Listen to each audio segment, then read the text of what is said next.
নমস্কার। আজকের ভিডিওতে আমরা দেখে নেব West Bengal joint entrance examination form fill up আপনারা কীভাবে করবেন। এই ফর্ম ফিল আপ শুরু হয়েছে 10ই মার্চ 2026 থেকে এবং ফর্ম ফিল আপ চলবে 5ই এপ্রিল 2026 পর্যন্ত। পরীক্ষা ডেট এখানে দেওয়া হয়েছে 24শে মে 2026 রবিবার। ফর্ম ফিল আপ করার জন্য ডেসক্রিপশনে দেওয়া লিঙ্ক থেকে আপনারা সরাসরি এই ওয়েবসাইটে চলে আসতে পারবেন। এখানে আসার পর ক্যান্ডিডেট অ্যাক্টিভিটি বোর্ডের নিচে অনলাইন অ্যাপ্লিকেশন ফর্ম বলে একটি অপশন আছে, এটির ওপর আপনাকে একবার ক্লিক করতে হবে। তারপর এটাকে ওকে করে দেবেন। ওকে করে দিলে আপনি একটা নতুন ওয়েবসাইটে চলে আসবেন। এখানে আসার পর প্রথমে এক্সামিনেশন যেটা আছে সেটা বাই ডিফল্ট জয়েন্ট এন্ট্রান্স এটা সিলেক্ট থাকবে এবং এখানে অ্যাপ্লিকেশন নাম্বার, পাসওয়ার্ড এগুলো এন্টার করতে বলবে। এবার আপনি অ্যাপ্লিকেশন নাম্বার এবং পাসওয়ার্ড কোথায় পাবেন সেজন্য আগে আপনাকে রেজিস্ট্রেশন করতে হবে। রেজিস্ট্রেশন করার জন্য নিউ ক্যান্ডিডেট রেজিস্ট্রেশন এই অপশনে আপনাকে ক্লিক করতে হবে। এখানে কিছু ইনস্ট্রাকশন দেওয়া আছে, যেখানে কোন ক্ষেত্রে কত টাকা ফি সেটা কিন্তু এখানে বলা আছে। আমি পেজটি একটু জুম করে দেখিয়ে দিচ্ছি, তাহলে জেনারেল, এসসি, এসটি এনাদের কত টাকা ফি সেটা কিন্তু আপনারা এখানে দেখতে পাবেন। দরকার হলে ভিডিওটিকে একটু পজ করে আপনারা কিন্তু ফি স্ট্রাকচারটা দেখে নিতে পারেন, কিংবা এই পেজটির একটা স্ক্রিনশট নিয়ে রেখে দিতে পারেন। আর এখানে এক্সামিনেশন ফি নট রিফান্ডেবল, অর্থাৎ পেমেন্ট একবার হয়ে গেলে সেই টাকা আপনি কিন্তু কিছুতে ফেরত পাবেন না, এটা কিন্তু এখানে বলা হয়েছে। তাছাড়া অ্যাপ্লিকেশন করার সময় ফটো এবং সিগনেচার সাইজ কীরকম হবে সেটাও বলা আছে। ফটোর সাইজ হবে 10 থেকে 100 কেবির মধ্যে 3.5 × 4.5 সেন্টিমিটার। সিগনেচার হবে 4 থেকে 50 কেবির মধ্যে। সবগুলোই হবে কিন্তু জেপিজি ফরম্যাটে। ফর্ম ফিল আপে কোনো রকম অসুবিধা হলে এখানে একটি হেল্পলাইন নম্বর দেওয়া আছে, এই নম্বরে ফোন করে আপনারা অসুবিধার কথা জানাতে পারেন। ফর্ম ফিল আপ করার জন্য একটু নিচের দিকে এসে আই এগ্রি অপশানে টিক মার্ক দিয়ে প্রসিড টু অ্যাপ্লিকেশন এই অপশানে আপনাকে ক্লিক করতে হবে।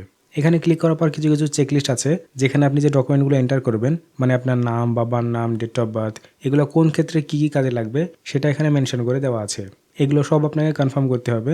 সেই জন্য হচ্ছে কল এটার উপর একবার টিক মার্ক দিলে সবগুলো অটোমেটিক এখানে সিলেক্ট হয়ে যাবে।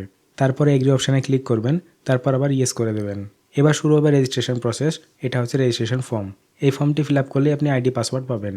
প্রথমে ক্যান্ডিডেটের নাম সব কিছু ক্যাপিটাল লেটারে ফিল করবেন, তারপর তার বাবার নাম, তারপরে ঘরে ফিল করবেন। ক্যান্ডিডেটের মায়ের নামটা এন্টার করতে হবে, তারপর ডেট অফ বার্থটা এখানে ড্রপডাউন থেকে সিলেক্ট করে নিতে হবে। জেন্ডারটাও আপনাকে ড্রপডাউন থেকে সিলেক্ট করে নিতে হবে। তারপর আইডেন্টিফিকেশন টাইপ এটা আপনাকে চুজ করতে হবে। এবার এই আইডেন্টিফিকেশন টাইপ এখানে অনেকগুলো অপশন আছে, voter card, passport, ration card, এর মধ্যে থেকে যেটা আপনার কাছে আছে সেটা সিলেক্ট করবেন এবং তারপর যেটা সিলেক্ট করেছেন তার যে নম্বরটি আছে সেই নম্বরটি এখানে বসিয়ে দেবেন। যেমন মাধ্যমিকের অ্যাডমিট কার্ড সিলেক্ট করলে মাধ্যমিকের রোল নম্বরটি এখানে বসিয়ে দেবেন। তারপর কন্ট্যাক্ট ডিটেলসের জায়গায় এখানে আপনার ফোন নাম্বারটা এন্টার করবেন, তারপর এই অপশনটা টিকমার্ক দেবেন। ইমেল আইডিও এখানে এন্টার করে তারপর এই অপশনটা টিকমার্ক দেবেন। এগুলো টিকমার্ক না দিলেও হবে, তবে দিয়ে দিলে ভালো হয়। তারপর আপনার পছন্দ মতো একটি এই টাইপের স্ট্রং পাসওয়ার্ড সেট করে নেবেন, যেটা স্ক্রিনের উপর দেখতে পাচ্ছেন। তারপর এখানে যে সিকিউরিটি পিন বা ক্যাপচারটি আছে সেটা এখানে এন্টার করে সাবমিট করবেন। তারপর একটা রিভিউ পেজ চলে আসবে, যেখানে আপনি ডিটেলগুলো ফিল করেছেন সেগুলো সব কিছু শো হবে। এরপর একদম নিচের দিকে চলে আসবেন। যদি মনে হয় সব কিছু ঠিকঠাক আছে তাহলে সাবমিট আর নেক্সট বাটনে ক্লিক করবেন, এবং যদি মনে হয় কিছু ভুল আছে তাহলে এডিট করেও নিতে পারেন। আমি এখানে সাবমিট আর নেক্সট করছি। এরপর আপনার ফোনে এবং ইমেলে একটা ওটিপি আসবে। ওটিপিটা এখানে এন্টার করে ক্যাপচা এন্টার করে ভেরিফাই অ্যান্ড ফাইনাল সাবমিট করবেন। এখানে আমার রেজিস্ট্রেশন কমপ্লিট হয়ে গেল। অ্যাপ্লিকেশন নাম্বারটাও এখানে জেনারেট হয়ে চলে এলো। এরপর click here two log in অপশানে ক্লিক করবেন। এবার যেখান থেকে আপনারা রেজিস্ট্রেশন করেছিলেন এই পেজে আবার চলে আসবেন। এখানে অ্যাপ্লিকেশন নাম্বার যে পাসওয়ার্ড সেট করেছিলেন সেই পাসওয়ার্ড এবং ক্যাপচা কোড এন্টার করে সাইন ইন করবেন। তারপর একটু ওটিপি পাঠানো হবে ভেরিফিকেশনের জন্য। ওটিপিটা কোথায় নিতে চান সেটা এখানে সিলেক্ট করতে হবে। আমি এটি ফোনে নিতে চাই, সেই জন্য রেজিস্টার ফোন নাম্বার সিলেক্ট করে সেন্ড ওটিপি করব। এরপর আপনার ফোনে একটি ওটিপি চলে আসবে। ওটিপিটা হবে 6 সংখ্যার, সেটা এখানে এন্টার করে লগ ইন করবেন। এরপর আবার একটি কনসেন্ট ফর্ম চলে আসবে, যেখানে যে ডিটেলগুলো আপনি ফিল করবেন সেগুলো কী পারপাসে কাজে লাগবে সেটা শো হচ্ছে। এখানে আবার চেক কল করে দেবেন, তারপর এগ্রি করবেন, তারপর আবার ইয়েস করে দেবেন। এখানে কনসেন্ট আপনার সাকসেসফুলি সাবমিট হয়ে গেল, এটাকে ওকে করে দিচ্ছি। এরপর টোটাল 7টা স্টেজে আপনার ফর্মটা ফিল আপ করতে হবে। এখানে সব কিছু ইনকমপ্লিট দেখাচ্ছে। ফর্ম ফিল আপ করার জন্য ফিল অ্যাপ্লিকেশন ফর্ম এই অপশানে ক্লিক করবেন। এখানে বেশি কিছু জিনিস রেজিস্ট্রেশন থেকে কপি হয়ে চলে আসবে। অবশ্যই যদি রেজিস্ট্রেশনে ভুল হয়ে গিয়ে থাকে এখানে আপনি চেঞ্জও করতে পারবেন। তারপর আপনার ন্যাশনালিটি চুজ করতে হবে, আপনার কোন স্টেটে বাড়ি সেটা চুজ করবেন। আপনার রিলিজিয়ান এবং ক্যাটাগরি এখান থেকে চুজ করবেন। আমি এগুলো এখানে চুজ করে নিয়েছি। তারপর আছে সাব ক্যাটাগরি ডিটেলস। এবার টিউশন ফি ওয়েভার বলে একটা অপশান আছে, যদি আপনি এই ক্যাটাগরির মধ্যে পড়েন ইয়েস করবেন, না হলে নো করে দেবেন। তারপর আপনি হ্যান্ডিক্যাপ কিনা জিজ্ঞাসা করা হচ্ছে, যদি হ্যাঁ হয় তাহলে ইয়েস করবেন, এবং কী টাইপের হ্যান্ডিক্যাপ, কত % হ্যান্ডিক্যাপ, সার্টিফিকেটগুলো লেখা আছে সেটা দেখে এখানে এন্টার করে দেবেন। হ্যান্ডিক্যাপ না হলে নো করে দেবেন। তারপর এখানে ইনকাম ক্যাটাগরি জানতে চাওয়া হচ্ছে। এখানে আপনার ইনকাম বছরে কত সেটা এখানে চুজ করে নিয়ে সেভ এন্ড নেক্সট করবেন। তারপর আবার ইয়েস করবেন। তারপর আপনার উচ্চ মাধ্যমিকের ডিটেলস এখানে ফিল করতে হবে। এখানে জিজ্ঞাসা করা হচ্ছে আপনি উচ্চ মাধ্যমিক পাস করেছেন কিনা, না পরীক্ষা দিয়েছেন, হয়তো রেজাল্ট বেরোবে। এটা আপনার ক্ষেত্রে যেটা সঠিক হবে সেটা চুজ করে নেবেন। কত সালে পাস করেছেন সেটা এখান থেকে চুজ করতে হবে।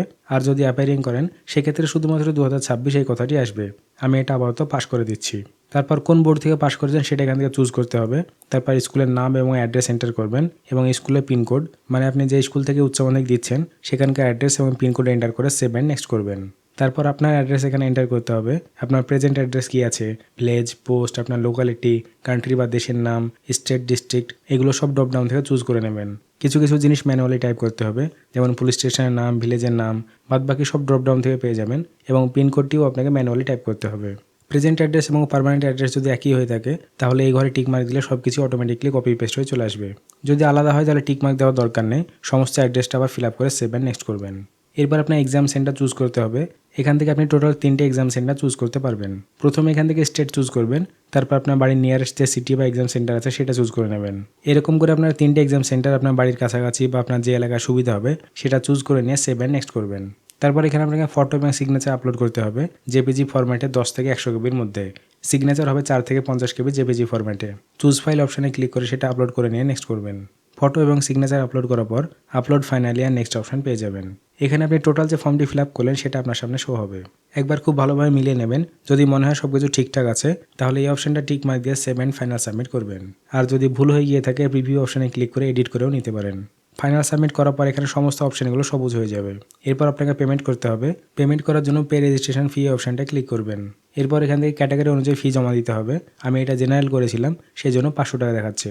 পেমেন্ট করার জন্য অনলাইন পেমেন্ট অপশানে ক্লিক করে পে ফি অপশানে ক্লিক করবেন। তারপর এখান থেকে 3টে পেমেন্ট গেটওয়ে পেয়ে যাবেন, যে কোনো একটি সিলেক্ট করে নিয়ে প্রসিড টু পে অপশানে ক্লিক করবেন। আমি এসবিআই চুজ করলাম কারণ এখানে কিউআর কোডের মাধ্যমে পেমেন্ট করা যায়। আমি ইউপিআই চুজ করব, তারপর ইউপিআই কিউআর কোড সিলেক্ট করে পে নাও করব। তাহলে এখানে একটি কিউআর কোড ওপেন হয়ে চলে আসবে। এরপর আপনারা ফোনপের মাধ্যমে স্ক্যান করে পেমেন্ট করে দিলে পেমেন্ট প্রসেস কমপ্লিট হয়ে যাবে। পেমেন্ট প্রসেস কমপ্লিট হয়ে গেলে আপনার ফর্মটি বা রেডি ফর্মটি ডাউনলোড করতে পারবেন। আমি আপনাদের বোঝানোর জন্য একটা ডেমো ফর্ম ফিল আপ করলাম, তো সেই কারণে এখন আর আমি পেমেন্ট করছি না। আশা করি আপনারা পুরো ফর্মটা কীভাবে ফিল আপ করবেন সেটি খুব ভালোভাবে বোঝাতে পারলাম। এভাবে আপনারা খুব সহজে বাড়িতে বসে ওয়েস্ট বেঙ্গল জয়েন্ট এন্ট্রান্স এক্সামিনেশনের ফর্মটা ফিল আপ করতে পারবেন। আজকের ভিডিও এখানে শেষ করছি। ভিডিও যদি ভালো লেগে থাকে অবশ্যই একটি লাইক করবেন এবং আপনাদের বন্ধু বান্ধবদের সঙ্গে শেয়ার করবেন যারা ওয়েস্ট বেঙ্গল জয়েন্ট এন্ট্রান্স এক্সামিনেশনের ফর্ম ফিল আপ করতে চান। আশা করি সকলে ভালো ও সুস্থ থাকবেন। ভিডিওটি দেখার জন্য আপনাদেরকে অসংখ্য ধন্যবাদ।